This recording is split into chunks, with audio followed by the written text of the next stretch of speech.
Siyempre, istubag na ko siya. Kamo na may Franciscan, may Dominican, may Agustina. Minsan po nasa ko na lahat. Kung mga na Baptist, First Baptist, Baptist. Mauro, gamigo. Usa rami.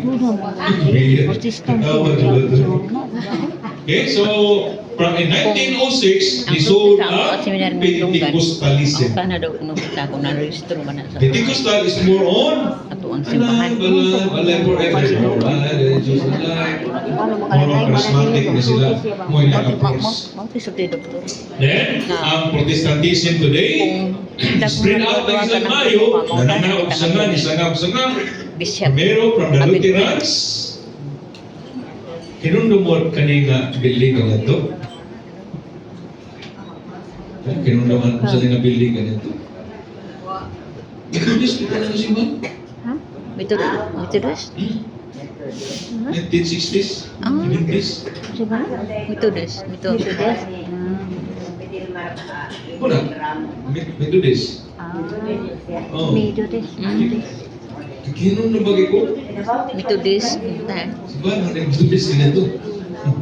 Then, dapat to siya pag Methodist, simbahan da ini siya. Baptist, Methodist, Evangelical, Pentecostal, Charismatic churches, Independent churches, and non-denominational churches. Minsan non-denominational, pwede mo suot tanan, bala mo sa imong reliyon. Basta mo tulad ang Kristo. So, ang mga Protestante usahay, wa sila magkasinabot unsang mga teaching like baptism.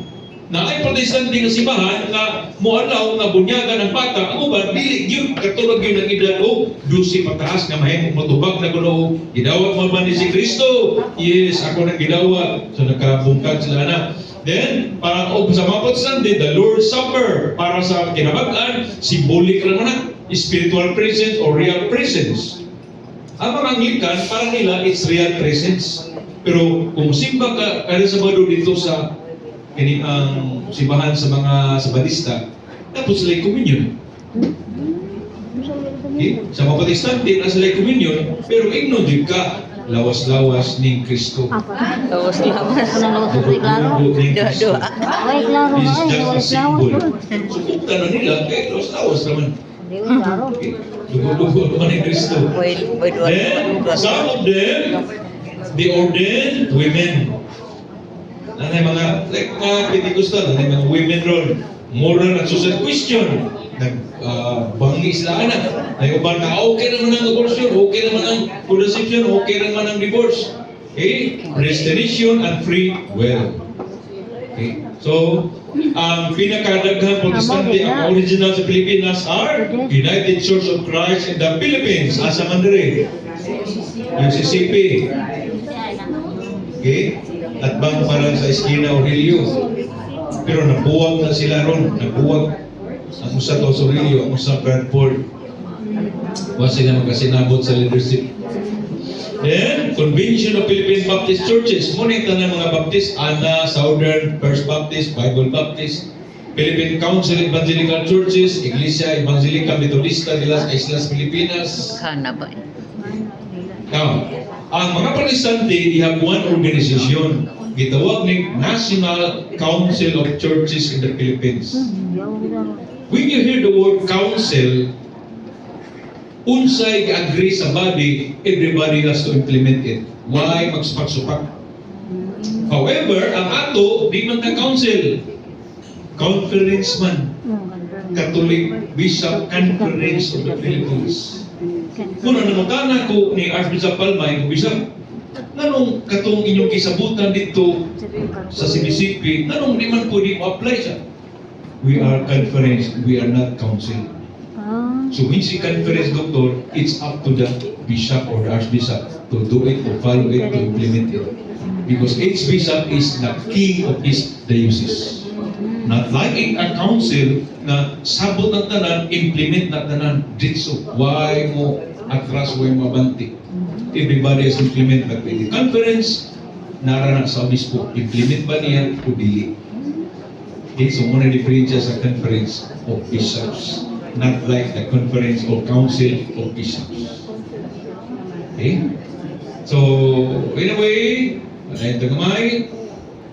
today, approximately dunatay 1.4 billion ka mga Katoliko all over the world.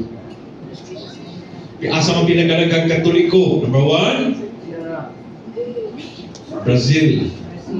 Number 2, Argentina. Number 3, Philippines. Number 4, where? Nagana?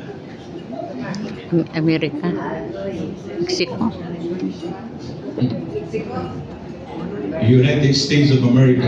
Amerika gede eh. Number 4. Okay?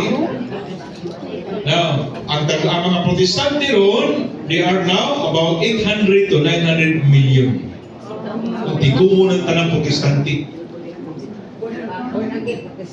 Yeah. And the Orthodox churches, Orthodox, like ang simbahan diya sa Russia is Orthodox. Ang simbahan diya sa Syria is Orthodox. Ang nasa Egypt is Orthodox.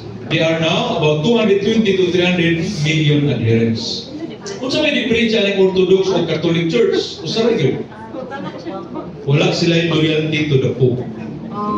Na sila yung kagulingong leader. Okay? But if you go to the church, ako nakapila mo one time, nangutan ako, pare pwede kong musimba diya sa simba. No problem, doktor.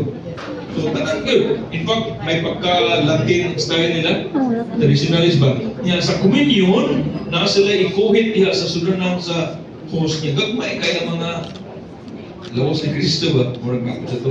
Pag-anao nila niya, i-ana si mong dila. Yan, gagmay ng mga host mo ito. Murag ko, gitiyog nila ang hostiyas. Anyway, so this is it. Now, what are Orthodox churches? Again, ang ancient apostolic faith church, sacred tradition, scripture, divine liturgy sacraments, holy sacrament, holy minister, the one holy Catholic Apostolic Church. Again, the only difference is primarily di sila connected to the Vatican. Di sila mutuo sa authority sa Santo Papa. Teaching-wise, sakramento, mawalang yun. Okay.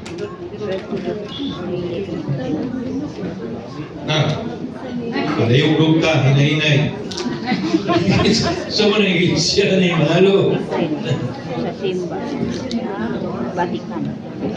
Ikaduha, ang pinakadakong simbahan sa iglesia na Andres Cebu. General Maxino Avenue. Ang pinakadako, ilang mother church tuwa sa Fairview, Quezon City. Ang pinakadako. Nakasunod na mo mo rin. Ba? Ano po ba? Kasunod ko kina ko yung classmate. Doktora ron. Sunod yan sa mong simbahan. Sunod sa ako. So, of course, kung membro ka, you go directly sa imong part at itong tindas, balihon ni Lutong na na-adjunct ka, di ka absent. Nagbaywan kita siya. So, karon dili na ito yung anak, mag-declare naman. May bawa na dyan ka nga absent ka ba, kaya wato ka ko. Well, ato ko na kapag-auma, anong absent ka, huwag kang explain. Okay, so, history sa Iglesia ni Cristo was si Felix Manalo in 1914. Tukod siya kung iyang kawalingong simbahan. Now, kung sa may background niya, si Felix Manalo was born 1896. 1896, okay? Dito sa Rizal. Kaniadto, Katoliko gina siya. From birth. Bright yun. Biyaan niya si Bang Katoliko, nag-Metodista siya. Sunod, ibalin siya pagka-Presbyterian. Sunod, isodya Christian Mission. Sunod, nag-SDA siya. So, mato pa niya, nanaman ako tanang minom, maghimo na ko ang simbahan. Na 20% murag Katoliko, 20% Pentecostal, 20% Presbyterian, 20% Samarista. So, unique. Yan di ko. Ang problema lang niya, kinalan niya Iglesia ni Cristo, but again, they do not believe Jesus as God. Mo ginay problema nila. Okay? So, mo rin ang belief, sinner belief. Jesus founded one true church. Si Cristo nagtukod og simbahan. Nasa na simbahan na ron? Naputol. Busa gisumpay o balik ni Felix Manaro sa tuig 1910. Wala. Kay siya ang giingon sa Biblia, ang langgam na magdalagit nagpadala sa Diyos aron padayon ang simbahan. Ito ba sila nga the original church is the Catholic Church only nawa. Yang padayon ni Felix Manalo. Kana. Muna ay nag-tinsing, okay? The original church fell into apostasy after the apostle. So, ipadayon ni Manalo. Christianity become corrupted over the centuries. God restored the true church through Felix Manalo. Muna, kung makakita ka mga tiguang ng mga membro sa iglesia na sila pindan. Now, si Felix. Oh, now. Dili si Mama Mary o si Benedict o sa Panadea, si Felix. Ngayon nga, natake sila nato na sa mga Katoliko ng mga Maria rin yung kwan.